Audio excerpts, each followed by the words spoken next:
जी वो असल में क्या है कि कई लोग तो यूं सोचा है कि इलेक्शन का दौर आ रहा है कि क्या पता है कौन सी पार्टी का कौन मानस है। क्यों जी? जो नहीं जानता उसके तो ये दिमाग में रवा है और जो जाना है उसने पता है। तो आपने भी पता चल जाए, आप भी मुद्दे को समझने लग जाओ, इस पर्पज से आपके बीच आए।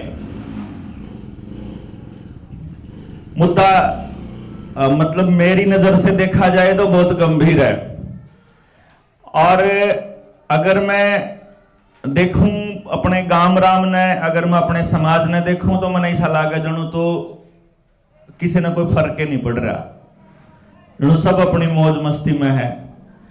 तो मैं अपनी बात कहूंगा जो मुझे दिखाई दे रहा है। देखिए, आपके लिए बड़ा कमाल का बिंदु रहेगा ये कि किसी भी आदमी को केवल उतना ही दिखाई देता है, एक तो जितनी उसकी नजर तेज है, और दूसरा वो कहां बैठा हुआ है। जैसे यो भाई यहां बैठा, इसका मुंह उड़ लेकर ना, तो यो 10 फुट ऊपर की चीज इस दीवार के पर लेकिन की चीज क्यों कर देख पाओगा? क्यों जी? देख नहीं सकता। आप इधर बैठे और आपका मुंह रेन है तो आप इन्हें देख पाओ, ये आपके पीछे देख पाओ, ये आपके पीछे देख पाओ। कहने का मतलब यह हुआ कि जब मैं आपकी तरफ चेहरा करके खड़ा हूं, फेस करके खड़ा हूं, तो आपको मेरे पीछे का सब दिखाई दे रहा है। तो अगर कोई षड्यंत्रकारी पीछे आकर मेरे ऊपर हमला करने लगे तो आप बता सकते हो मुझे कि भाई तेरे पीछे गड़बड़ है। क्यों जी? और जब मैं आप सबको देख रहा हूं इधर से, तो मैं आपके पीछे कौन षड्यंत्रकारी पीछे आने लग रहा है मैं वो बता सकूं। तो जो अभी का मुद्दा है, ये बच्चे, छोटे बच्चे, नौजवान साथी आ जाओ ना, आप इधर बैठ जाओ, इस साइड आके बैठ जाओ, इधर आके बैठ जाओ भाई। लंबा है, मेरे तड़के से लेकर सांझ थी पाया में लहू उतरा हुआ है, आप तो फिर भी खाम खाई खड़े रहोगे, मैं तो बोलता हूं। आ जाओ, अंदर आ जाओ दोस्त, कोई दिक्कत नहीं। थोड़ा अच्छा लगता है कि भाई मानस आ रहे हैं, आप बात सुना। बहुत रेयर होता है कि हम गांव में जाएं और नौजवान साथी जागरूक मिलें और वो चर्चा को सुने। और नौजवान साथी अगर इस बात को सुन लेंगे ना, तो ये समझ लेना कि मैं ये समझूंगा कि मेरी जिंदगी की सबसे बड़ी जो उपलब्धि है वो ये है कि मैं अगर अपने जीवन में अपनी बातों को कुछ नौजवान साथियों तक पहुंचा दूं। क्योंकि जो बुजुर्ग है ना, ये तो सारे के सारे जागे हुए लोग हैं। जो जिसने अपने सिर पर खिंडका बांध रखा है ना, कुछ भी बांध रखा है सिर के ऊपर, वो मानस तो जागया हुआ मानस है। उस आदमी को तो मैं बताऊंगा, उसने तो सारी बात साफ साफ दिखाई दे जाएंगी। नए बच्चे को समझ में नहीं आएगा। जिस तरह मैं आपको बताऊंगा, अभी मैं यहां से पहले सिरदा गांव में था, मैंने कुछ चीजों के ऊपर सवाल उठाए। उन चीजों में एक चीज शामिल थी मोबाइल। उस भाई ने मेरे ऊपर यह सवाल उठाया कि आपने मोबाइल को कोसा और मोबाइल का इस्तेमाल तो आप भी करने लग रहे, मोबाइल ने लाकर ने रिकॉर्ड करने लग रहे, मोबाइल तय चर्चा हुई तो आप आए। जो मोबाइल ना होता तो हम यूट्यूब पर आपने सुना भी नहीं थे, फिर हम आपने बुलावा भी नहीं थे। मैंने उस भाई से बताया, मैं कहा मेरे भाई यो मोबाइल नहीं होता तो यू कलेश भी नहीं होता। ये जो आप तक बताने के लिए मुझे यहां आना पड़ रहा है ना, मैंने जरूरत कौन थी। कदे भी इस गांव की समस्या को बताने के लिए और उसको सुलझाने के लिए इस गांव तक बाहर का मानस आने का रिवाज को नहीं था। इस गांव के लोग इस समस्या ने सुलझावेंगे, क्योंकि समस्या उनकी, बालक उनके, नाश उनका हुआ है, किसी और का खाज क्यों हो भाई। इसीलिए हमारे बुजुर्गों ने एक नियम बना रखा था कि जिसका गांव है, जिसके बालक है, जिसकी समस्या है, वह बैठेंगे, चर्चा करेंगे, समाधान करके उठेंगे। बस नहीं आया करता जी अपना पंचायती सिस्टम, भाईचारा सारा योग आया करता। प्रशासन ने, तंत्र ने और इन षड्यंत्रकारियों ने क्या किया कि जो लोग इस मुद्दे पर इस तरीके से काम किया करते थे, उन्होंने उन लोगों को वहां बिठा दिया जहां लालच था।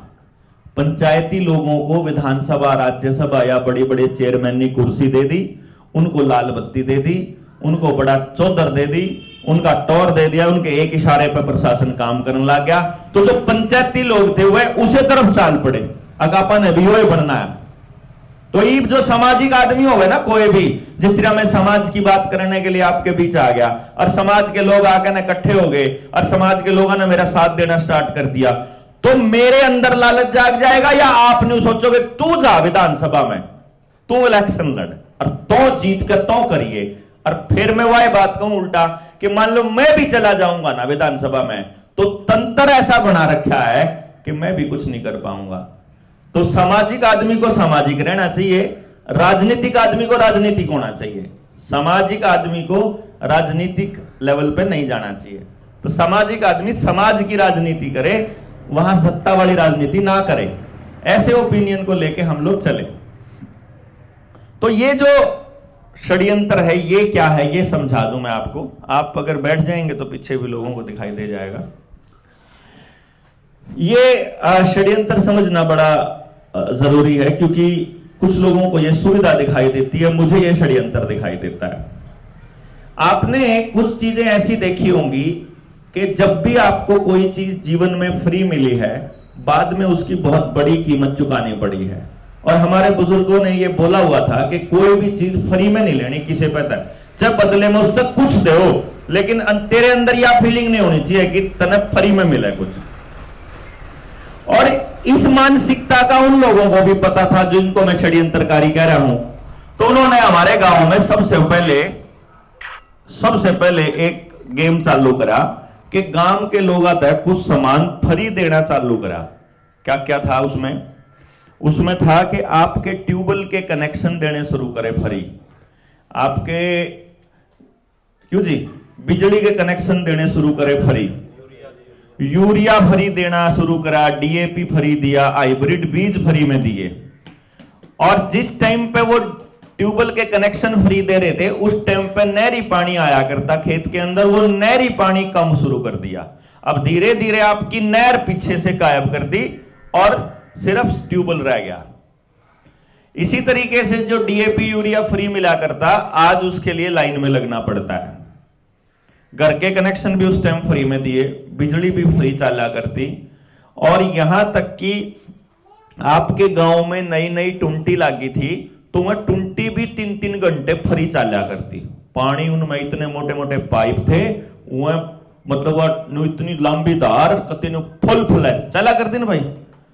यहां भी चला करती, मेरे गांव में भी चला करती, मेरे मामा के गांव में भी चला करती, मेरी बुआ जड़ा बह रखी उड़े चला करती। मैं सारे देश में घूम लिया, सारे देश में न्यूए चालन लाग रही।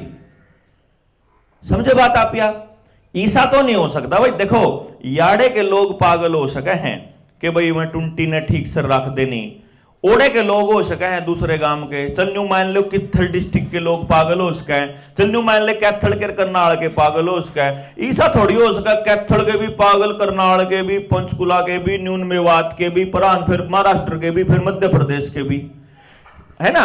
इत्तेफाक एक जगह हो सकता है, दो जगह हो सकता है, न्यू को न्यू अगर तक सारी जगह इत्तेफाक हो सारे पागल है क्यों जी? सारे मानस टैक्स चोर हैं, सारे मानस आलसी हैं, सारे बेवकूफ हैं, ऐसा तो कभी नहीं हो सकता भाई। कोई न कोई तो ऐसा होगा जिन्हें बात समझ में आई होंगी, ट्राई कराया होगा, उसके बाद भी पानी रुका नहीं, उसके बाद भी धरती का पानी उठ गया और बाद में पता चला कि गांव का कुआं भी खत्म हो गया इस चक्कर में। क्यों जी?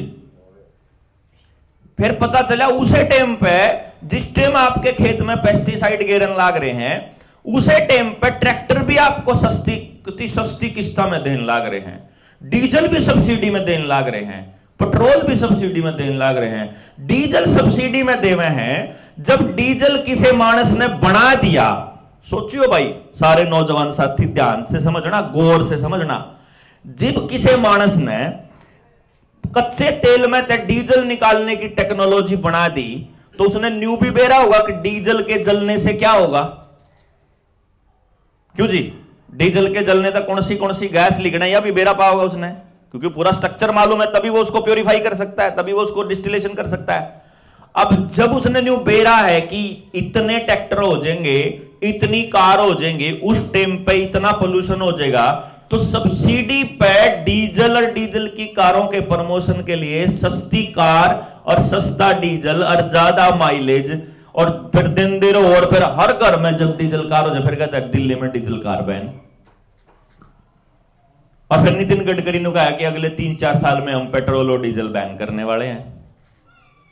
गैस का कनेक्शन भी फ्री में दिया शुरू में, तो इब्नू का गैस का सिलेंडर 1100 का हुआ। मार पे चूल्हे अपने चूल्हे होया करते, हारे होया करते, अपने लाकड़ी गोस्से थे, तो इनके तो जंगल भी नहीं बच रहे। गोस्से के ऊपर भूखेंगे, इंदौर डांगरे नहीं रह रहे। क्यों जी? तो अब सिलेंडर ही लेना पड़ेगा। ये पेट्रोल डीजल बैन कर देंगे तो फिर इलेक्ट्रिक गाड़ियां ही लेनी पड़ेंगी। जो बिजली के कनेक्शन फ्री में दिए थे, बिजली ने प्राइवेट बिल ला करके ये कह रहे हैं कि कंपनी अपनी मर्जी के रेट तय कर सका है।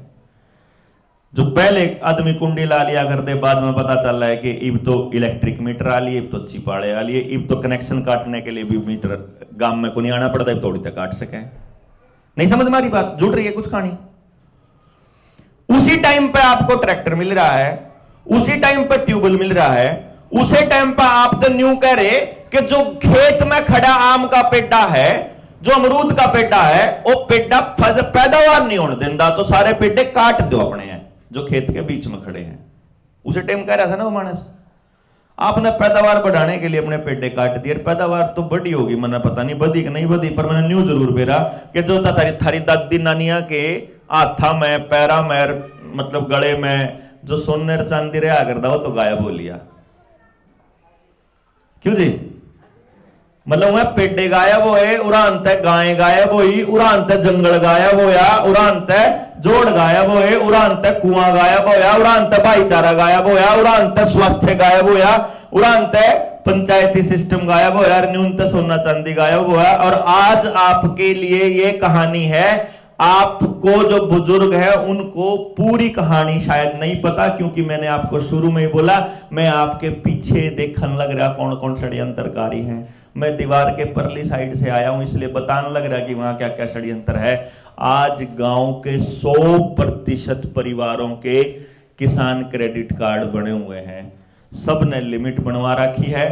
जिसने जरूरत थी उसने कटवा के ट्रैक्टर ले लिया, गाड़ी ले ली, बाइक ले ली, ब्याह कर दिया, मकान पे ला दिए, गाड़ में ला दिए कि मैं और कर लिया, पीछे उस पर जा चुके हैं। जिसने जरूरत नहीं थी उसने सोचा 4 रुपये सालाना ब्याज देना पड़ा है और 1.5 रुपये में दे दे है, और तो सस्ते ब्याज पे ले आके महंगे पे चढ़ा रखे हैं। दे रखे सबने, क्यों जी? ले रखे सबने, मतलब तो सबकी जमीन बैंकों के पास गिरवी पड़ी है, या तो है आपकी व्यक्तिगत जमीन के हालात, और दूसरा ये तो व्यक्तिगत जमीन, ये है सामूहिक जमीन। आपकी जानकारी के लिए बता देता हूं, या जगह आपकी सामूहिक जमीन छोड़ रखी होगी, आपने छोड़ रखी होगी। चपाड़ की जमीन भी सामूहिक जमीन छोड़ रखी होगी। जाकर पता करो, वह सारी जमीन सरकार के नाम रजिस्ट्री हो ली। कदे राजी हो रहे हो? आपकी शामलात की जमीन, जंगल की जमीन, जोड़ की जमीन, अस्पताल की जमीन, स्कूल की जमीन, चपाड़ा की जमीन, ये ऐसी सामूहिक जमीन, जो भी खाली जमीन पड़ी, गांव का कोई बाणिया जाके दूसरे शहर में बस रहा हो, वो आके अपना जमीन क्लेम नहीं कर पाया, वह भी सारी जमीन जितनी भी खड़ी, वह सब सरकार के नाम जाली। गलत है सही है जी जनाब? इब्न्यू बताओ, सरकार के नाम होनी चाहिए थी या जमीन? नहीं होनी चाहिए थी ना, या जमीन तो गांव की थी।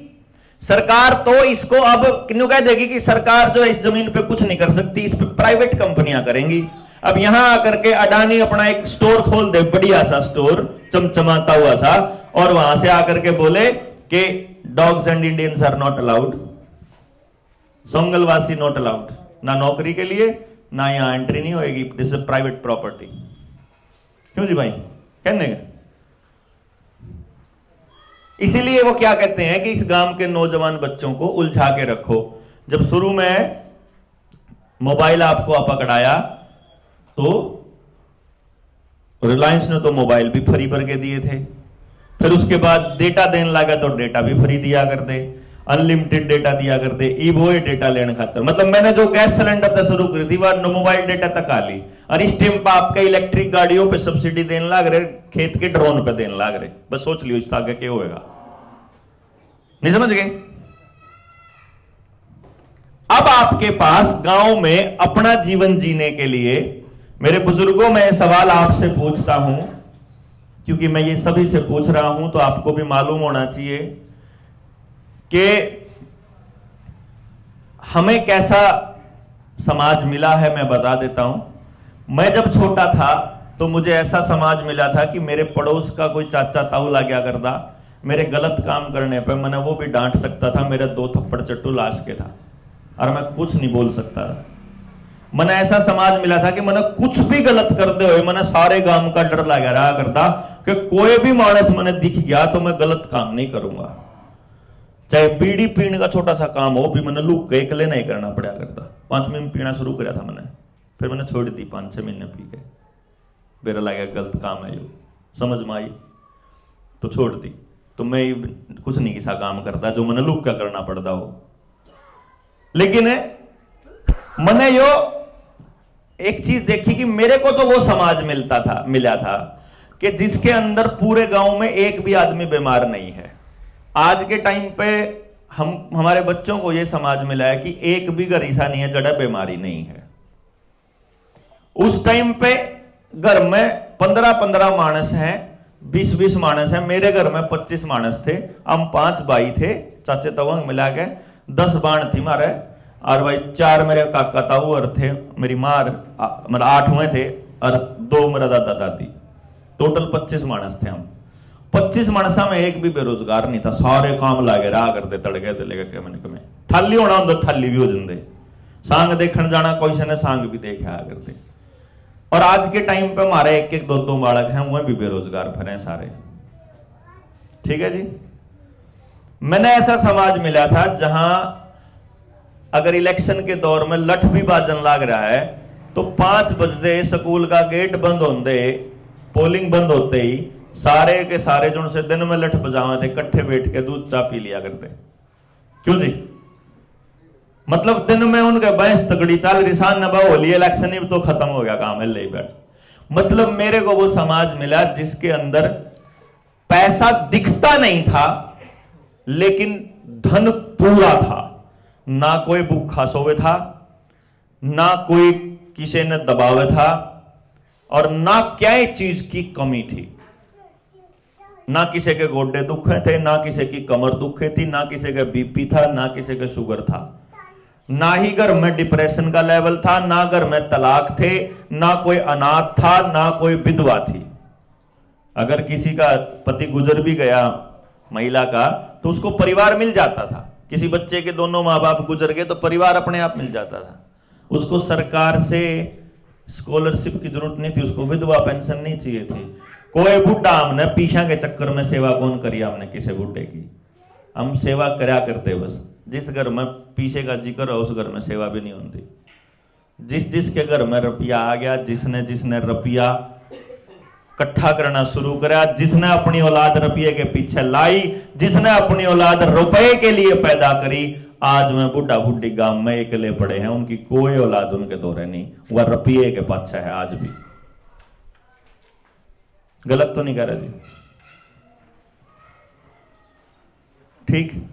अब आपको जो बात बतानी है, जो असली बात है, वह यह है कि अभी एक बीमारी और आनी है।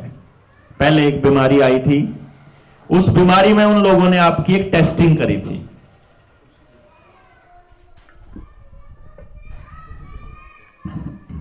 हाँ, उसमें उन्होंने आपकी एक टेस्टिंग करी। उस टेस्टिंग में क्या कहा कि यह देखना है कि इस गांव के लोग, इस गांव के मतलब इस देश के, हरियाणा के, पंजाब के, हिमाचल के, मध्य प्रदेश, महाराष्ट्र, कहां कहां के लोग कितना बोलना शुरू करेंगे। तो उन्होंने मदारी वाला खेल खेलने की कोशिश करी। वो कौन लोग हैं ये समझना बड़ा जरूरी है। नौजवान बच्चे हैं, मेरी ये वीडियो नहीं, इस वीडियो नीडर चैनल पे मिलेगी, नीडर इंडिया चैनल है, उसी चैनल के ऊपर और 2-3 वीडियो मिलेंगी। अगर आप लोग आज कोई ग्रुप बना लोगे तो मैं आपको कुछ शॉर्ट लिस्टेड वीडियोस दे दूंगा, उनको ध्यान से सुन लेना, क्योंकि लंबा चर्चा है। मैं ये पूरा षड्यंत्र समझाने के लिए हम लोग 3 दिन की ट्रेनिंग करते हैं, इसलिए छोटे टाइम पे समझना थोड़ा मुश्किल है। बस इतना समझ लो कि इराक के ऊपर जब अमेरिका ने हमला किया और तेल के कुओं का कब्जा कर लिया, 70% तेल के कुओं पर कब्जा है रॉकफेलर फाउंडेशन का। हथियार बेचने का काम भी रॉकफेलर फाउंडेशन करती है, यानी कि दुनिया में जिस भी देश के अंदर लड़ाई बज रही है, युद्ध हो रहा है, मिसाइलें बिकती हैं, बंदूकें बिकती हैं, जितना भी गोला बारूद बिकता है, सारा फायदा इन्हीं फाउंडेशंस को जाता है, फोर्ड फाउंडेशन समेत। यानी कि इधर वाली कंट्री को जब इंडिया पाकिस्तान का युद्ध होगा तो इंडिया को भी वही फाउंडेशन बेचती है और पाकिस्तान को भी वही बेचते हैं। समझ गए जी बात? अब वो जिसने तेल के कुओं पे कब्जा किया, रॉकफेलर फाउंडेशन, यानी आप तड़के मोटरसाइकिल के किक मारो हो, गाड़ी का आपस सलप मारा, हां, तो सारा का सारा पैसा रॉकफेलर फाउंडेशन को जाता है। ठीक बात? सारा प्रॉफिट। अब रॉकफेलर फाउंडेशन ने जब पेट्रोल डीजल को साफ कर लिया तो जो केमिकल लास्ट में बचता है उसको एपीआई बोलते हैं, एक्टिव फार्मास्यूटिकल इंग्रेडिएंट। वो एपीआई जो बचता है वो एपीआई से बनते हैं फर्टिलाइजर्स, जो मतलब डीएपी, यूरिया और पेस्टिसाइड, इंसेक्टिसाइड्स। वो सारी कंपनियां पूरी दुनिया में, जैसे एनएफएल है अपने यहां पे, एनएफएल का जो इंस्टीट्यूशनल इन्वेस्टर है वो रॉकफेलर फाउंडेशन है। समझ गए जी? अब इसके बाद जब आप वो गांव, जब अपने खेत में वो सारा यूरिया डीएपी डाल देते हो, और कमाल की बात यह है, जाना सारे नौजवान बच्चे देखना, 1970 के मतलब 70 के दशक में जब भारत की सरकार समेत पूरी दुनिया की सरकारों को हरित क्रांति के लिए प्रमोट करने के लिए हाइब्रिड बीज और यूरिया डीएपी दिया गया, उस टाइम पर भारत को रिकमेंड करने वाले भी रॉकफेलर फाउंडेशन थी। अगर आप हरित क्रांति सर्च करोगे, हरित क्रांति की रिकमेंडेशन किसने दी? रॉकफेलर फाउंडेशन ने। डब्ल्यूएचओ जो बना, डब्ल्यूएचओ से पहले मैं बता देता हूं कि जब वो इंसेक्टिसाइड, यूरिया, डीएपी खेत में डालते हो, उसको डालने के बाद फिर आप जो फसल खाते हो उससे फिर आप बीमार होते हो। उस बीमारी के बाद जब आप दवाइयां खाते हो तो दुनिया भर की बड़ी फार्मा कंपनियां जितनी भी हैं, बड़ी बड़ी कंपनियां अगर आप सर्च करोगे, जितनी टॉप कंपनी आप खाते हो, चाहे मैनकाइंड है, चाहे सिप्ला है, चाहे रैनबैक्सी है, चाहे ये जितनी भी मतलब टॉप कंपनी, जिनको जो ज्यादा अर्निंग करने वाली कंपनियां, उन कंपनियों के जो इंस्टीट्यूशनल इन्वेस्टर्स हैं, जो डीप डेप्थ में जाकर के पता करोगे तो रॉकफेलर फाउंडेशन ही मिलेगा। यानी बीमारी भी वहीं बेचा है और इलाज भी वहीं बेचा है, आपका खर्चा भी वहीं बेचा है। डब्ल्यूएचओ संभालता है सारे एमबीबीएस के कोर्सेज का डिजाइन, और डब्ल्यूएचओ को जो फंडिंग देता है वो है रॉकफेलर फाउंडेशन।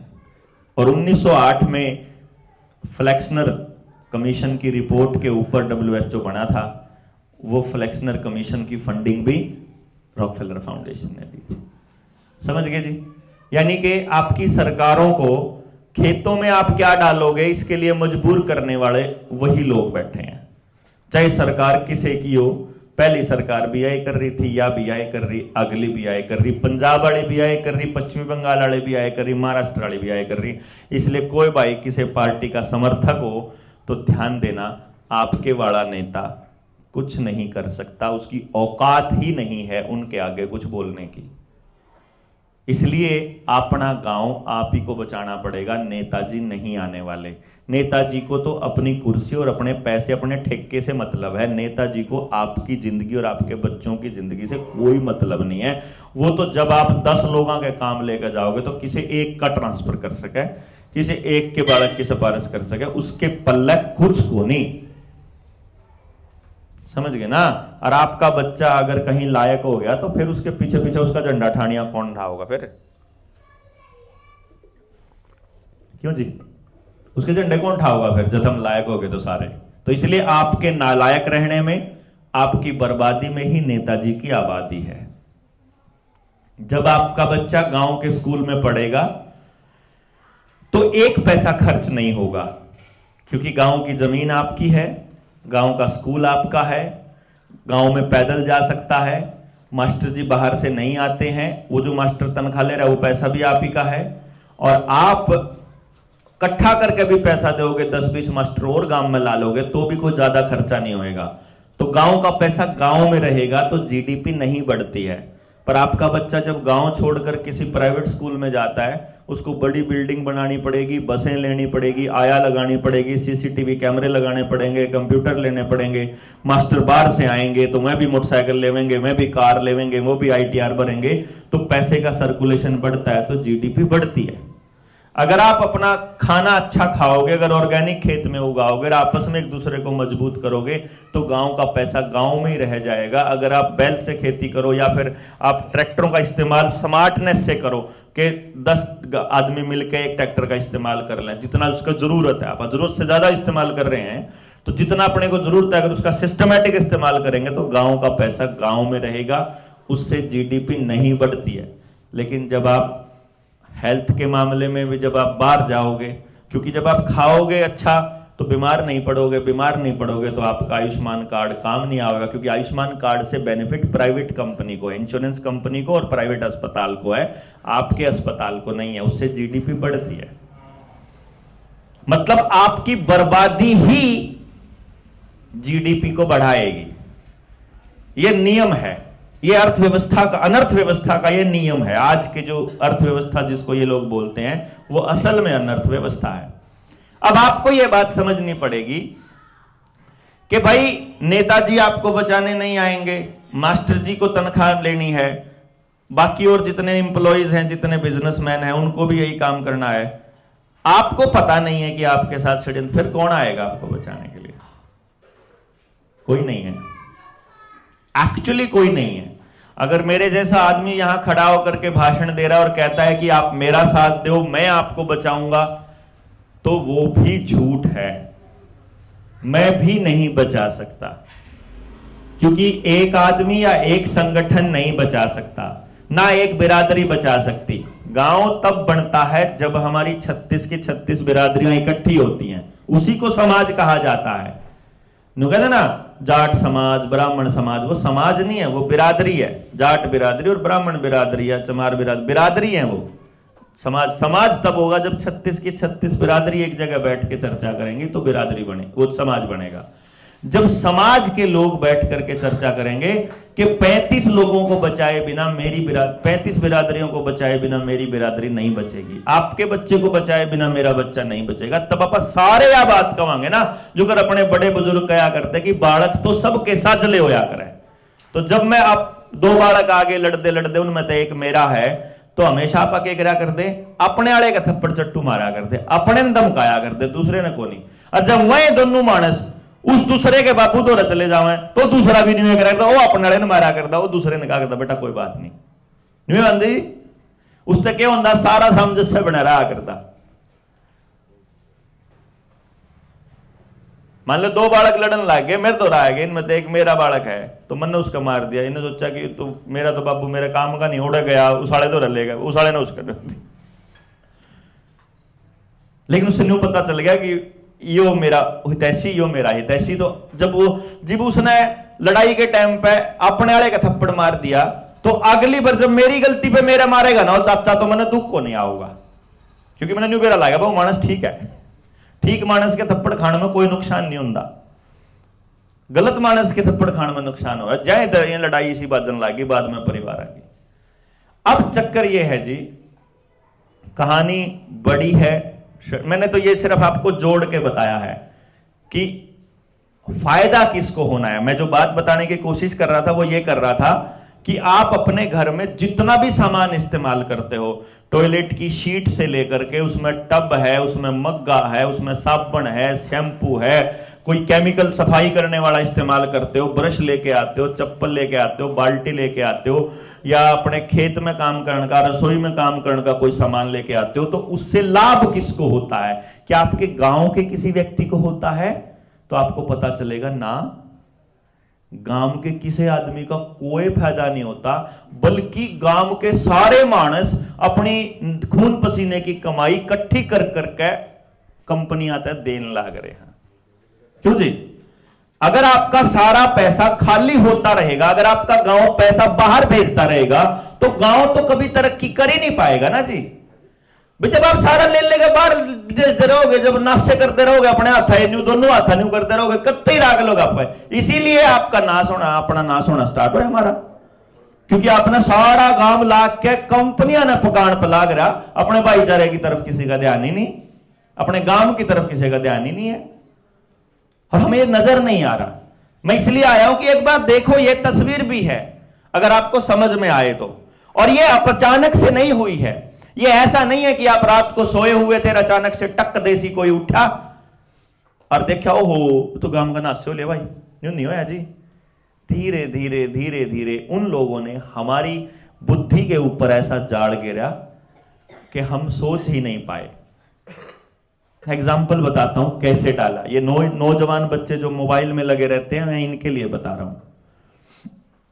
ये मोबाइल कितनी बड़ा जाड़ है, ये मतलब ये कितना बड़ा जाड़ है, आप इसका अंदाजा नहीं लगा सकते।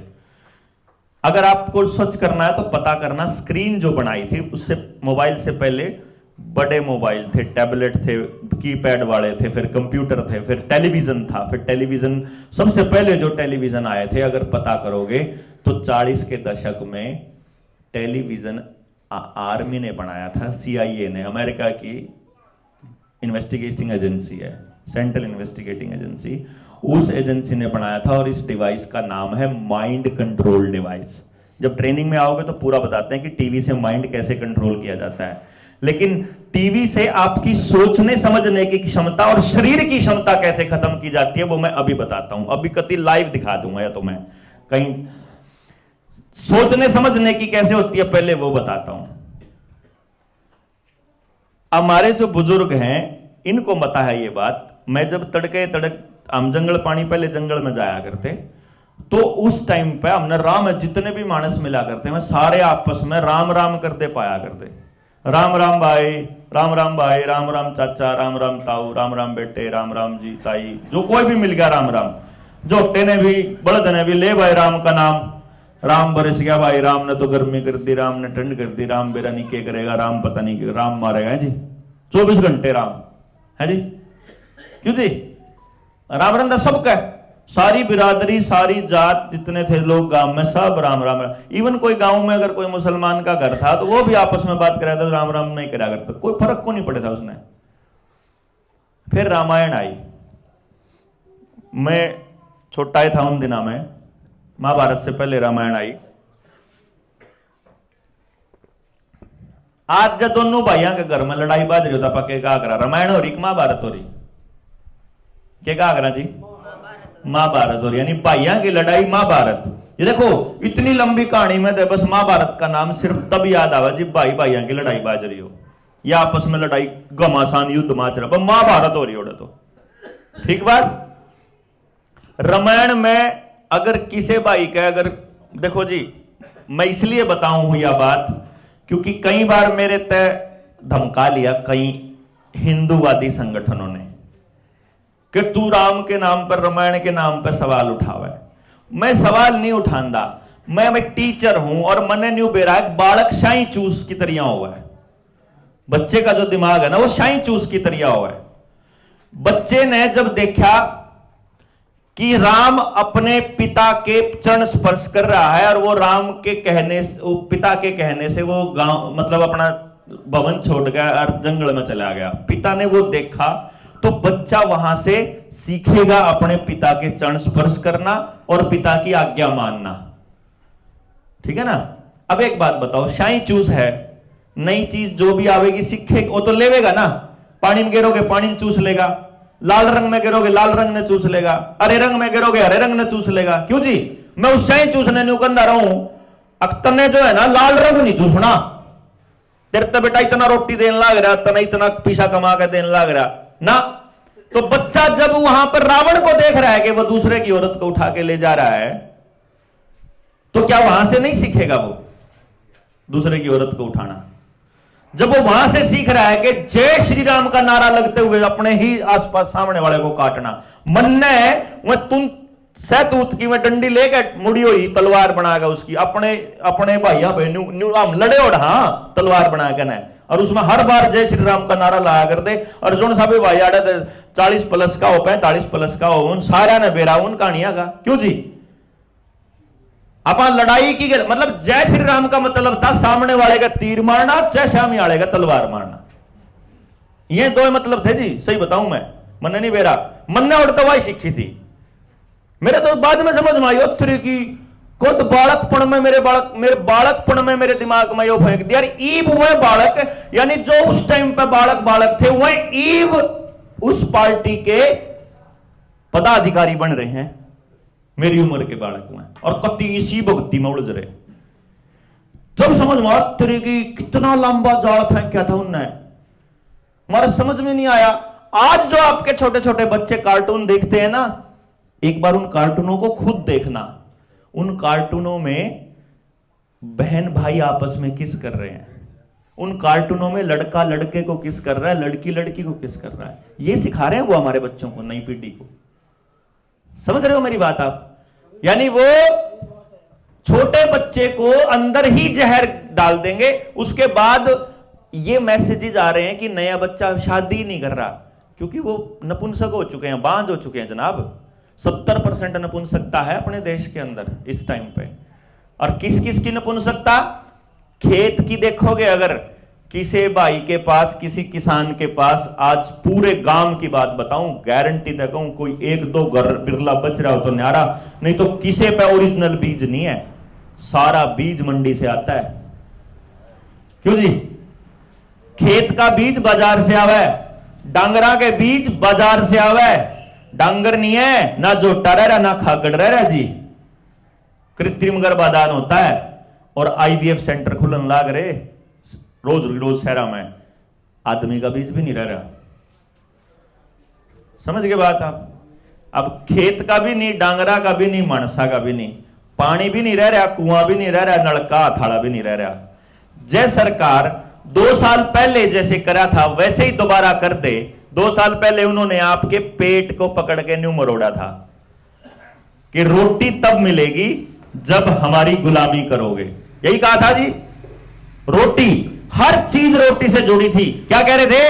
अगर दोनों इंजेक्शन नहीं लगवाओगे तो तुमको कोटे से राशन नहीं मिलेगा, पेंशन नहीं मिलेगी, तनख्वाह नहीं मिलेगी, हाजिरी नहीं लगेगी, स्कूल में नहीं जा सकता, पेपर नहीं दे सकता, फार्म नहीं भर सकता, फौज में भर्ती नहीं होवे, पुलिस में भर्ती नहीं होवे, कोई और काम हो सचिवालय में नहीं जा सकता, रजिस्ट्री नहीं होगी, बस में नहीं चढ़ सकता, रेल में नहीं चढ़ सकता, जहाज में नहीं चढ़ सकता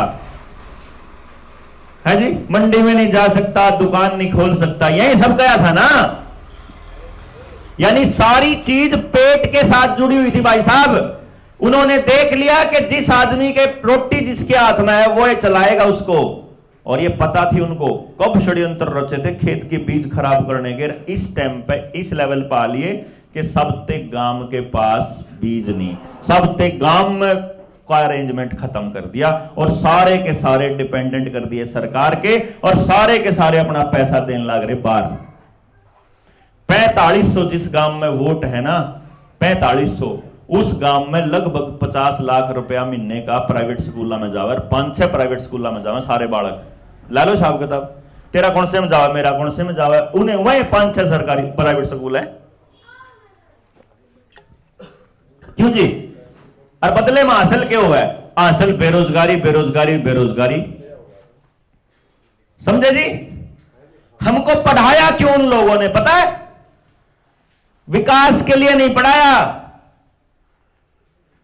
भाई साहब। धरती पानी पीना छोड़ गई, पानी जान लग रहा, खत्म होने लग रहा। इसने अगर इसको विकास कहते हैं तो जी नाश है तो है। जब घर में खुशी नहीं, घर में प्रेम नहीं, घर में प्यार नहीं, दो भाइयों का बोल नहीं, कट्ठे बैठ नहीं सकते, कट्ठे रह नहीं सकते, तड़के से लेकर सांझ तक अपने शरीर पैर के लिए टाइम नहीं, अगर गांव के लिए टाइम नहीं, समाज के लिए टाइम, किसा विकास भाई? क्या करेंगे इस पीछे का भाई? मेरे तो समझ में नहीं आता भाई। आदमी ने सुविधाएं जटाई थी अपने आराम के लिए कि मुझे आराम हो जाए। पता चले कि जो आदमी आराम करे उसकी तो कड़े खराब हो जाए। भाई कमर बचा कर रखनी तो कड़ तो मोड़नी पड़ेगी बार बार। मोड़ने पड़ने के लिए तो काम करने पड़ेगा। जब बार बार मोड़ोगे तो कमर बची रहेगी, जब लोटे पड़े रहोगे, बैठे रहोगे, खड़े रहोगे तो इसलिए काम आपको ऐसा देंगे जिसमें बैठे रहो, चाहे तो मोटरसाइकिल पे बैठे रहो, चाहे कुर्सी पे बैठे रहो, चाहे कार में बैठे रहो, चाहे दफ्तर में बैठे रहो, बैठे रहो, बैठे बैठे करा जाओ और नाश होता रहेगा तारे शरीर का। बढ़िया है क्यों जी? सामने टेलीविजन है उसने देख दिया ना, बैठे रहो, मोबाइल है उन्हें देख दिया ना, बैठे रहो, बैठे रहो तो सबकी कमर की बैंड बजलेगी, चलोगे नहीं तो पैरों की बजलेगी, दिमाग का इस्तेमाल नहीं करोगे तो दिमाग की बजलेगी। मैं आपको जो बता रहा था कि ये टेलीविजन कैसे ये मोबाइल कैसे सत्यानाश करता है, इसका लाइव एग्जाम्पल देता हूं कि दिमाग कैसे खराब करा, वो तो मैंने आपको बता ही दिया। आपके बच्चों को बंदूक वाली वीडियो गेम देते हैं, जितने भी अभिनेता हैं ये आपके बच्चों को ड्रीम 11 के सट्टे खेलने सिखा रहे हैं, जितने आपके बॉलीवुड में काम करने वाले लोग हैं ये आपके बच्चों को सिखा रहे हैं कि तुम दारू पियो, सिगरेट पियो, हम रेड एंड व्हाइट पीने वालों की बात ही कुछ और है। क्यों जी? ये आपके बच्चों को बड़ी बड़ी बढ़िया वाली विस्की पीना सिखाते हैं। और भाई जय जिम में कौन कौन जावे यार भाई, ठाडा हा कोई पड़ा सो जिम में जावे भाई, कोई भाई साथी है अपना बॉडी बनाया दिखा एक भाई, एक यो भाई दिखने लग रहा जिम में जाने का, जानता हो तो पक्का नहीं, फौजी है नहीं फिर तो आ जाओ भाई, देख फौजी में सबसे ज्यादा ताकत है। आज देख मैं सबूत दिखाऊंगा आपको, आजा नेचुरल देखो। वो तो कोई बात नहीं, उसका कोई नहीं। फोन ले रहा भाई, दे फोन, उधर दे, उधर दे बस। देखो भाई मैं सिर्फ एक सबूत दिखाऊंगा कि फौजी आदमी है, छोरे ने फौज में तो एक्सरसाइज प्रैक्टिस रोज करवावे, शरीर भी फिट रहा है आदमी का और हाथ में जान भी है। मेरे तो पतले से हाथ हैं, मेरे में गुंजाइश भी को नहीं उड़ान से भाई। अरे देख हाथ अपना न्यू कर ले और मैं इस हाथ ने नीचे दबाऊंगा, तना नीचे नहीं आने देना यो, ठीक है। और जो जोर है ना वो तना महसूस करना सिर्फ यहाँ भाई है कि नहीं मेरे अंदर कितना जोर है, ठीक है। देखो भाई मैं इसका हाथ दूं, दान आने देना नीचे, लगा जोर, लगा जोर, थोड़ा और लगा, थोड़ा जोर महसूस तो होगा, वो है ना जोर ला पूरा, फिर रोक भाई। छोरे में जान तो है, देख मेरे तो ज्यादा ही है फालतू बनी। इब मोबाइल ने ठा ले हाथ में, देख मैं तेन दिखाऊंगा, दूसरे हाथ में ठा ले, दूसरे हाथ में, इस उरले हाथ में नंबर बता अपना। इस हाथ में ठा ले, बेलाई आएगी ना, ये कर ले हाथ ना, वो दूसरा है वो हाथ, इस में हाथ में फोन रहा, इस हाथ में फोन आ रहा है। इस टाइम रेडिएशन का असर दिखाऊं मैं शरीर के ऊपर, ये 2 आंगली है ना, 2 आंगली हाथ ने नहीं रोक सकता, 2 आंगली आगे ला लेके जाऊंगा। जान महसूस हो रही है? उतनी महसूस हो रही है शरीर में? नहीं भाई देखिए भाई उतरी और तो रोक ना फिर रोक पूरा। मैं तो 2 आंगली, 1 आंगली के लिए भी करके आप देख लियो करके ना, मैं नहीं करना हूं भाई, आप लोगों को खुद महसूस होएगा। बैठो, मैं सिर्फ इसलिए बता रहा हूं दोस्तों, इतनी खतरनाक रेडिएशन है ये, अगर आप इसको हाथ में पकड़ के रखते हो ना तो पूरी बॉडी की रेडिएशन खा जाता है, पूरी बॉडी की ताकत को खा जाता है। परले हाथ में पकड़ रखा था और उरले हाथ की ताकत खत्म हुई है। जब ये पॉकेट में यहां रहता है ना, यहां इस हिस्से में, तो हमारे जो प्रजनन अंग है ना उसके पूरे हिस्से की रेडिएशन पूरा हिस्से को खत्म करता है। ये स्पर्म काउंट 0 करता जाता है। और हमारे पास पॉकेट यहीं दे रखी है, और हमारे बुजुर्गों ने कुर्ते में याड़ा ले रखी थी, याड़ा पजामे में कोई पॉकेट नहीं थी, उनको पता था, साइंटिफिक था टोटल। एक बार मारते हैं सलवार सिपरा दी, हम ये पैर कर फिर दे रहे हो, नहीं समझे बात आप? मतलब ये जो षड्यंत्र का अंत है इसका तो है ही नहीं। मैं जब बताने लागू, मैं बताऊं 3 दिन की ट्रेनिंग कराम, अगर आपके बच्चों को पता चल जाएगा कि यह चीज षड्यंत्र है आपके बीच में। भाई जैसे मोबाइल है, अगर आप इसको टेक्नोलॉजी समझते हो तो मैंने न्यू बताओ या बनाई किसने? अपन बना रखी है। अगर या मैं कोई चीज बनाऊंगा तो मेरे काम की बनाऊंगा, और जब वो कोई चीज बनाओगा तो अपने काम की बनाओगा साहब। इस मोबाइल का इस्तेमाल सिर्फ एक ही है, वो है आपका सारा डेटा इकट्ठा करना। जब आप ऑनलाइन ट्रांजैक्शन करते हो ना, ये मेरे दो रहा है 100 रुपये है, मैं 100 रुपये किसी भी भाई ने दे सकूं, कोई नहीं बता सकता मैंने किसते दिए। लेकिन जब मोबाइल की ट्रांजैक्शन करूं तो उनने दूर बैठे ना बेरा कि इसने इस फलाने आदमी तो रुपये दे दिए, इतने पैसे यहां ट्रांजैक्शन करे, इतने जा लिए। और कमाल की बात यह है कि मोबाइल में जो ट्रांजैक्शन करते हैं उसको हमारे बच्चे रुपया मानते हैं, उसने रुपया कम है। जब किसी भाई ने कोई ताऊ है, जब उन्हें पूछूं मैं, ये बताइए भाई क्या है ताऊ है, और कोई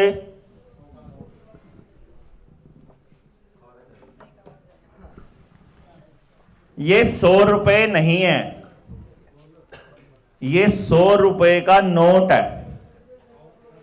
इस पे लिख रहा है कि जय कोई मानस चावे तो इसने मारते दो और अपने 100 रुपये ले जाओ। मैं धारक को 100 रुपये अदा करने का वचन देता हूं, जिसके पास भी ये नोट है। असल में रुपया हमारा रखा है रिजर्व बैंक के पास, भारतीय रिजर्व बैंक के पास, और वो रुपया हम जब चाहे ले सकते हैं, यो कागज का टुकड़ा देके। ये है इसका मतलब। और वो रुपया क्या है वो किसी ने नहीं बेरा, रोड़ा यू है। ये षड्यंत्र यहां लेके आना, ये रुपए वाला इसलिए बताना जरूरी है क्योंकि जो नए बच्चे हैं वो जब अपना यूपीआई कोड खोलते हैं जब पेमेंट देने के लिए, तो अब वहां पर रुपए की जगह वहां ई रुपया लिखे आने लग गया। ई रुपया, थोड़े दिनों में वो ई रुपया हो जाएगा।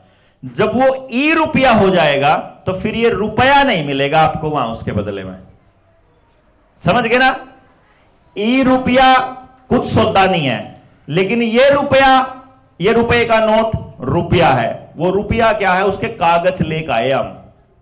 उसके कागज क्या लेके आए, आरबीआई में हमको कागज मिल गए, और आरबीआई के कागजों के हिसाब से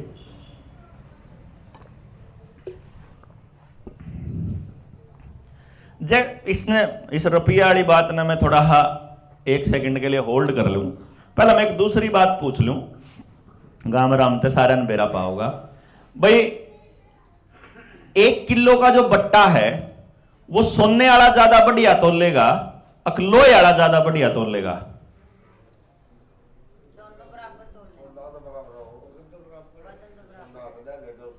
चाहे सोने का चढ़ा ले, चाहे माटी का चढ़ा ले, चाहे पत्थर चढ़ा ले, चाहे लकड़ी का चढ़ा ले, चाहे तांबे चढ़ा ले, 1 किलो का मतलब वो धातु नहीं है। 1 किलो का मतलब उसमें वजन है, ये समझियो, क्योंकि उसका वजन का जो स्टैंडर्ड है वो किलो है। ध्यान रखना भाई बच्चों, वजन का स्टैंडर्ड किलो है।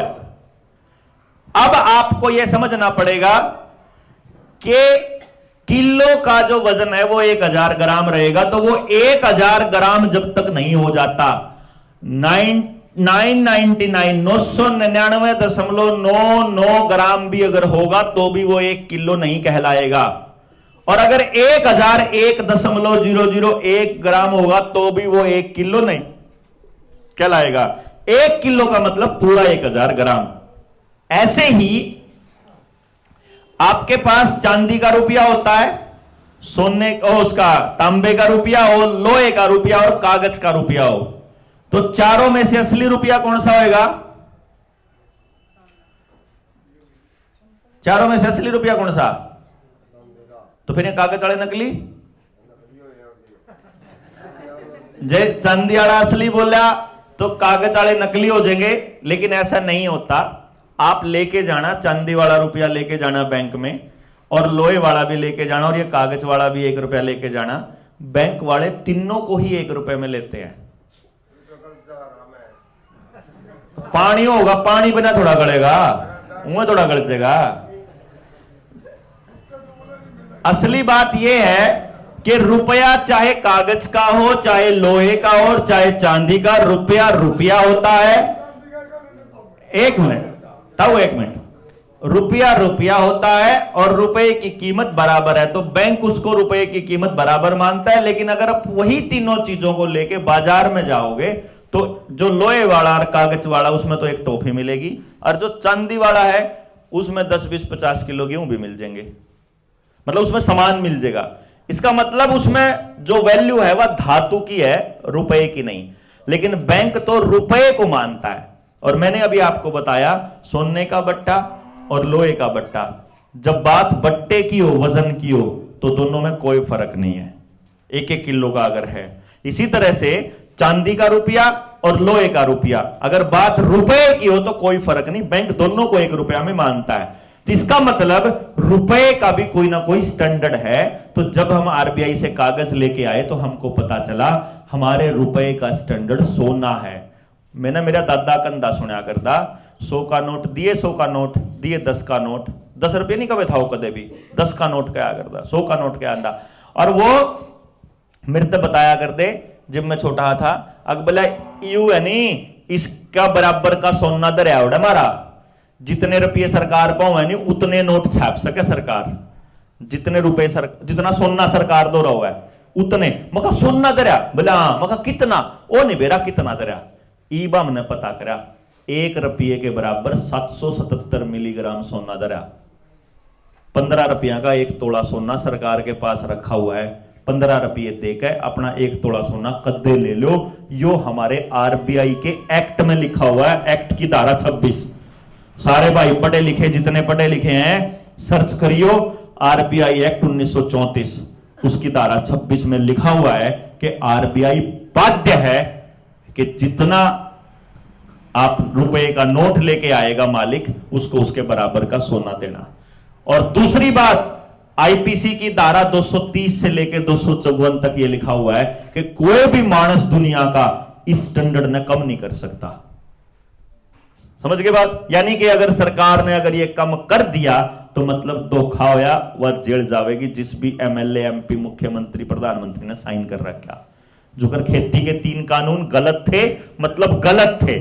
सिद्धांत को मानने वाले लोग अपनी पगड़ी पहनकर चले गए और बोला कि नहीं मानेंगे, मतलब नहीं मानेंगे, ना सुप्रीम कोर्ट की मानेंगे, ना किसी सरकार की मानेंगे। तुम गलत कर रहे हो मतलब गलत कर रहे हो। इसी तरह से रुपए का डिवैल्यूएशन गलत मतलब गलत। जब डिवैल्यूएट होगा तो ठगी बोली जाएगी, और ठगी हमारे खून में नहीं है। मैंने मेरी दादी तोलदी देखी है, जब तखड़ी पे घी देना होंदा किसी तय, मान लो कोई लेना आ जाता बाय चांस मोल, तो इन्हू पति ने पूरी डांडी जमा उस पर आड़ा करा कर दी, जमा 0 पे लिया कर दी, चाहे चने के दाने गिरने, चाहे रेत भी गिर गिर के बराबर करा कर दी, वाह पैसन करा करते जी वे। और फिर जब 1 किलो घी करा, जिब भी जमानू 1-1 बूंद गिर गिर के, थोड़ी चम्मच, छोटी चम्मच गिर गिर के पूरा 1 किलो करा, और उस 1 किलो करे पीछे फिर बड़ी चम्मच गाल के फिर गाल दो उसमें। मैं कहता दादी थे, मैं दादी तना जो इतना 1 किलो जो 1 चमची फालतू गिरनी थी, फिर शुरू वाला नाटक क्या था करा बराबर करने वाला। तो मेरी दादी कहा भाई तोल में गड़बड़ नहीं होनी चाहिए, ये सिद्धांत का रोल है हमारा। 0 से स्टार्ट करेंगे, 0 तक जाएंगे, उसके बाद फालतू देना तो मैं देऊंगी, चाहे कितना ही देऊं, उसका तो लिया पूरा। तो हम लोग किसी के हक का खाने वाले नहीं है, हम किसी को अपने हक का खाने नहीं देंगे। तो रुपए का मसला पाने के बाद हमारा एक बात समझ में आ गई कि भाई ईब मार दो रहे काम राम ने बचाने का रास्ता आ गया। क्योंकि हम पहले जाया करते गांव में जान दे, हम कंधे भाई यू खेत में जहर गिरना बंद कर दो, लोग कंधे भाई गिरना पड़े खेती को नहीं होती। फिर हमने 2 कंडीशन लानी स्टार्ट करी। हमारे पास ऐसे साइंटिस्ट लोग हैं, ऐसे बच्चे हैं जिन्होंने ट्रेनिंग ले रखी है, जिनने बेरा करके देखने लग रहे पिछले 8-10 साल तक करके दिखा दिया गणाए कि पहली बार पूरी पैदावार बिना केमिकल, बिना बाजार। आप खेती करो हमारे हिसाब तय, आपके खेत में 1 दाना कम हो गया, जितनी पैदावार कम होगी उसकी भरपाई हम करांगे, इसकी गारंटी मारी। ओ वही नहीं कम, अगर आप अपने हिसाब से करोगे तो मान लो बिना जहर गिरा अगर आपकी पूरी पैदावार हो जाए और उसने बिकाने का ठेका भी हम ले लिया, फिर तो गिल्लाल में कोई दिक्कत नहीं, फिर तो कोई टोटा नहीं जी गाम ने। ई बोलू का भाई एक्सपेरिमेंट करूंगा कदे गड़बड़ हो जाए तो उसकी भी कंडीशन हम रखा। भाई तन्ने कई समस्या बोला हम तो सारा गांव कर्जे में है। तो जी बात यह है कि एक तो यह सामूहिक जमीन जितनी है या सारी सामूहिक जमीन उल्टी गांव के नाम करवानी, जायज है गलत है जी? सबका फायदा इसमें, तो थारा ही फायदा गांव का है। नंबर 2, आपके खेत में तय जहर गायब करवाना। नंबर 3, आपका बच्चा पढ़ने के लिए बाहर ना जाना पड़े तो आपके गांव के सरकारी स्कूल में ही ऐसी व्यवस्था तय करना कि बालक की पढ़ाई बेस्ट गांव में हो, उस बच्चे की रुचि के साथ बताओ। मैं अपने बारे में थोड़ा बता दूं, मैं इंडिया का पहला ऐसा आदमी हूं भाई, नौजवान साथियों, सबको एक बात की टेंशन रहा कि मैं क्या करूं जिंदगी में कि मने खुशी मिले। हर आदमी खुशी के लिए दौड़ रहा है, पैसा भी तो है तो खुशी के लिए, सत्ता में भी जाओ तो खुशी के लिए। कोई मतलब उन्हें नहीं लगा कि वो परिवार में घूम रहा, मैं यहां घूम रहा, मतलब नहीं लगा क्यों करी खुश हो जू मैं। उन्हें लग गया गाड़ी तक खुश हो ना तो गाड़ी दे दो भाई, मोटरसाइकिल तक खुश होता हो बालक मोटरसाइकिल दे दो भाई, एडे ब्याह करके खुश होता हो, इन्हें ब्याह कर दो, मतलब अपन ना खुश होता हो तो कर ले भाई। आदमी जो कर रहा है वो खुशी के लिए करता है। तो आदमी हमेशा खुश होता है वो काम करके जिसके लिए परमात्मा ने उसका दिमाग बनाया। तो किसी बच्चे को कैसा दिमाग बनाया है परमात्मा ने, उसको मैं बता सकता हूं 3 साल की उम्र तक ले गए। मान लो अपने बालक का 3 साल की उम्र में या 5 साल की उम्र में पता लग गया भाई यू बच्चा इस टैलेंट का है, तो उस बच्चे को तैयारी काम में करवा दो ना, वैसी जिस चीज के लिए बन रहा हो। तो बच्चे की एजुकेशन गांव में हो और उसके इंप्लॉयमेंट का मॉडल गांव में ही बने, इसकी तैयारी हम इसके बाद करेंगे कि भाई अगर गांव राम तैयार होता हो तो भाई मान लो यहां 5-4 मानस अगर करने लागेंगे उससे नहीं बनेगी बात। जिनके बच्चों के लिए हम करने चले हैं वो पूरे गांव का समझ में आना चाहिए, पूरे गांव की पार्टिसिपेशन होना चाहिए, पूरा गांव लाग के इसके ऊपर काम करे तो बात बनेगी। तो हमारी एजुकेशन हमारी ऐसी हो जाए, हमारी खेती वैसी हो जाए, हमारा गांव हमारा समाज के दिमाग में तो जहर निकल जाए, सारे के सारा गांव मिलकर इस तरीके का अरेंजमेंट करे कि गांव का पैसा गांव में ही घूमता रहे, गांव मजबूत बने। भाई मैं अगर पैसा कमा कर अपनी जेब से निकालूं तो मेरे गांव के भाई तो रह जावे, बजाय इसके कि बाहर का कोई आदमी लेके जावे, वहां से मजबूरी में लेके जावे और फिर ऐसा जुगाड़ करे कि जितना पैसा गांव तक बाहर जाओ उसका फालतू गांव में आना चाहिए। क्यों जी? गांव तब समृद्ध होएगा, और गांव से देश है, देश से गांव नहीं है। गांव बचेंगे तो देश बचेगा, नहीं तो नहीं। और देश बर्बाद करने के लिए गांव का उजड़ना जरूरी है। गांव को उजड़ने के लिए गांव के आसपास कोई ना कोई ऐसा फैक्ट्री या मिल या डंपिंग यार्ड या कोई शुगर मिल या पावर हाउस या फिर कोई इथेनॉल प्लांट लगना जरूरी है, जिससे कि बांस आंधी रहे गांव में और गांव के बच्चे को रोजगार ना मिले, गांव का बालक बार बाजदा रहे, यहाँ का बच्चा दूसरे शहर में चला जावे। बूढ़ा बुढ़ी है न तो ले रखे हैं, उनका ही गोड्डे टूटने शुरू हो लिए, कैंसर होना शुरू हो लिया, अटैक ब्रेन हेमरेज आपने बेरा ही होगा, सारा चालू हो लिया। धक्का लाकर जो इंजेक्शन लाए थे, अगली बार लपेटने के लिए सरकार ने आपका आधार कार्ड आपके सारे कागजों के साथ जोड़ दिया है। Voter card, ration card, bank account, ITR, आपका बिजली का बिल, गैस का बिल, पानी का बिल, आपके सारे के सारे जमीन के कागज, ट्रैक्टर के कागज, ड्राइविंग लाइसेंस, फैमिली ID सब एक आधार की गेल जोड़ रखा है। तो अगली बार सरकार ने कह देगी अगर आधार कार्ड थारा जब खुलेगा जब तीसरी डोज लुआ आओगे तो के कर लोगे, न्यूनतम बिजली बंद कर दे, न्यूनतम पानी बंद कर दे, न्यूनतम बीज मिलना बंद हो जाए, न्यूनतम DAP मिलना बंद हो जाए, फिर के करोगे? है भाई अरेंजमेंट कोई? क्योंकि शहर में करके देखा इन्होंने, शहर में जब करके देखा तो शहर का आदमी तो बाज का गांव में आ गया, इसे गांव वाला का करके दे देंगे तो गांव वाले बाज का किंग जाओगे, सोच कर देखो। तो जी उन्होंने पहले सिर्फ शहर को काबू किया, उन्होंने पहले आड़ी उसमें सिर्फ गांव शहर काबू किया। फिर आधार कार्ड का आपने देखा होगा, लॉकडाउन के बाद आधार कार्ड के लिए जबरदस्ती होनी स्टार्ट होगी हर चीज के साथ जोड़ने की, कि गांव लपेटने के लिए आधार कार्ड जरूरी है। अभी आपका आधार कार्ड जुड़ रहा है, जुड़ने लग रहा है, छोटे बड़का का पैदा होने इंजेक्शन ठोकन लाग रहे हैं, बच्चे आपके ठीक रहने से ज्यादा बीमार रहने स्टार्ट कर चुके हैं, बीमार रहने शुरू हो चुके हैं। जिन जिन बड़का ने दो बूंद जिंदगी की ले रखी है वह 45 पार होंगे उनका लकवा होना स्टार्ट होगा। 45 पार वाले सारे के लकवे, ब्रेन हेमरेज और ये स्टार्ट हो लिए। जय कोई मानस गांव का 70 साल तक ऊपर का 90 का 100 का बैठा हो तो गौर फरमाना, सारे नौजवान साथी रिसर्च करने वाले लोग हैं, 100 तो ऊपर का मानस अगर गांव में कोई जिंदा हो, रिश्तेदारी में जिंदा हो तो पता करियो, उसका एक ही कारण पाओगा को डॉक्टर तो बेचारा तो डॉक्टर का कौन जानता होगा वो? जो आदमी डॉक्टर पहले आए, बीमारी बाद में आई, बस ये समझ लियो। क्यों जी? गांव में डॉक्टर नहीं आकर थे पहले। तो इस मुद्दे के ऊपर चर्चा करने के लिए और गांव राम में ऊर्जा बढ़ने के लिए 19 नवंबर को नस्ल बचाओ रैली रखी अपने करनाल में। रैली का मकसद यो है कि मान लो अपने गांव में तय 100-200 मानस चले गए, तो 100-200 मानस न्यू देखेंगे भाई सिर्फ थम नहीं हो, और दुनिया भी है जो अपने अपने गांव की जमीन उल्टी अपने गांव के नाम करवाना चाहे, और लोग भी हैं जो चाहे हैं कि अपनी जमीन पर बने हुई सड़क है, उस सड़क पर चालन का पैसा हमने ना देना पड़े। टोल टैक्स सारे पड़वाने हैं पूरे हरियाणा के। भाई हम अपनी धरती पे चालन का पैसा कौन देवा भाई? क्यों जी? आधार कार्ड की अनिवार्यता, गांव की एजुकेशन, गांव की खेती, इन सारे मुद्दों पे मिलकर अपने गांव ने बचावांगे।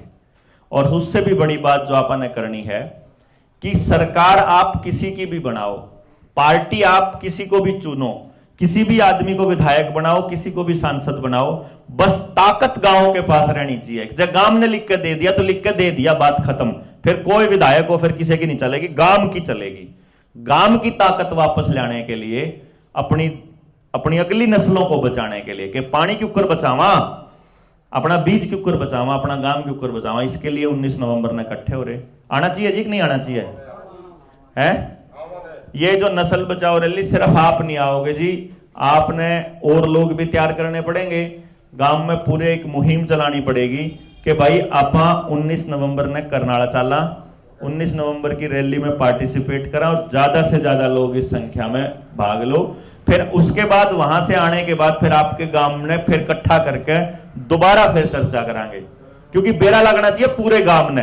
ये 5, 4, 10, 20, 50 मनसा बात नहीं बनेगी, 200-500 तक भी नहीं बनेगी। मां को पता होना चाहिए वो अपने बच्चे को क्या खिला रही है, दादे ने पता होना चाहिए वो अपने दादा अपने पोते ने जो 10 रुपए दे उस 10 रुपए का वो के लेकर आवा है। मैं अपने एक बात बताऊं, ये नौजवान बच्चे खड़े हैं, एक फाइनल बात कह के खत्म करांगे। नमकीन का पैकेट आप खावा, हाँ, नमकीन के पैकेट के पीछे देखियो नमकीन में तेल कौन सा इस्तेमाल हो रहा है। अगर कॉटन सीड ऑयल है, पाम ऑयल है, पाम ओलिव है, तो आपको पता चलेगा।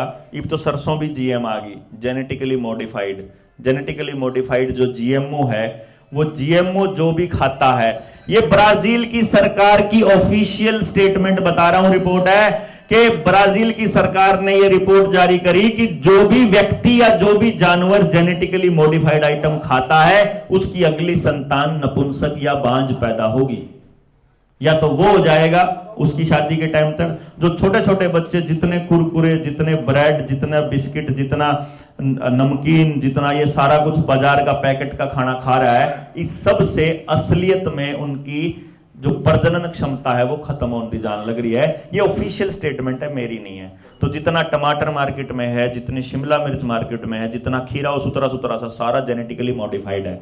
तो हम अपने ही घरों में अपने ही बच्चों को अपने ही हाथों से जहर खिला रहे हैं, ऐसी हालत है। तो ये बात तब तक नहीं रुकेगी जब तक उस आदमी ने बेरा ना हो। जब दादा ने बेरा होगा बाजार में के चीज मेरे बालक के खान की है, मान ले बच्चे को बिस्किट खाना है, तो हम अपने गांव में एक मानस ने बिस्किट बनाना सिखा देंगे। अपना दूध, अपना घी, अपना आटा ले जाओ और अपने बिस्किट बनवा लो, जिस मर्जी टाइप के बनवा लो, चाहे बाजरे के बनवा लो, चाहे गेहूं के बनवा लो, चाहे और क्या के बनवा लो। क्यों जी? ये बड़ा जरूरी, बहुत सारी ऐसी चीजें हैं जो अपने बालका ने बचाने के लिए आप काम कर रहे हैं। क्योंकि मेरा ये मानना है कि आपके बच्चों को बचाए बिना मैं अपने बच्चे को नहीं बचा सकता। अगर मेरे बच्चे के आसपास सारे बच्चे नशेड़ी होंगे तो मैं कब तक बचाऊंगा? तो गांव में जितना नशा है वो प्रशासन की मदद से चलता है, जितने अपराध हैं वो प्रशासन का उसको क्षय होता है, अपराधियों को सबको, नेताओं का सबका क्षय होता है। तो ये लोग आपके लिए करने वाले नहीं है। नौकर तक कुछ कहोगे वो कह देगा मैं तो नौकरी करूं, मैं क्या करूं, मैं तो नौकरी करनी, मुझे तो।